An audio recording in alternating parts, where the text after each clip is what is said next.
Congress versus BJP మధ్య మాటల యుద్ధం ముదిరింది. ఈవీఎంల పనితీరుపై అనుమానాలు వ్యక్తం చేస్తున్న కాంగ్రెస్ కు ఓ సర్వే షాక్ ఇచ్చింది.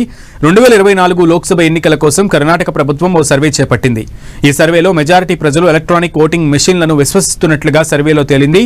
ఈ నివేదిక విడుదల కావడంతో బీజేపీ రాహుల్ గాంధీపై వెదురుదాడికి దిగింది. Karnataka monitoring and evaluation authority ఎన్నికల సర్వే నిర్వహించింది. 2024 లోక్సభ ఎన్నికల ముందు ఈ సర్వే చేపట్టింది. కర్ణాటకలోని 102 అసెంబ్లీ నియోజకవర్గాలలో ఈ సర్వే జరిగింది.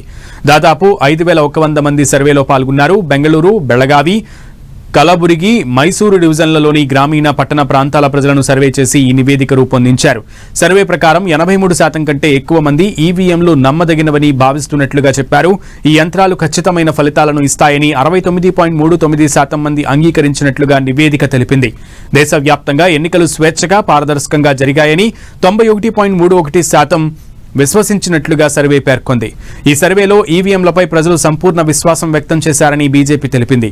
ఈ సర్వేను సిద్ధరామయ్య ప్రభుత్వమే చేయించిందని, ఇది కాంగ్రెస్ కు చెంపదెబ్బ లాంటిదని బీజేపీ ఆరోపించింది.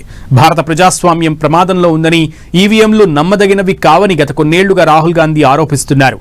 ఆయన మాట తప్పని కర్ణాటకలో సర్వే రుజువు చేసిందన్నారు కర్ణాటక బీజేపీ నేత అశోక్. అయితే బీజేపీ ఆరోపణలను మంత్రి ప్రియాంక ఖర్గే తోసిపుచ్చారు. మీడియాలో ప్రచారం అవుతున్న ఎన్నికల సర్వేను రాష్ట్ర ప్రభుత్వం ఆదేశించలేదని ఆయన స్పష్టం చేశారు.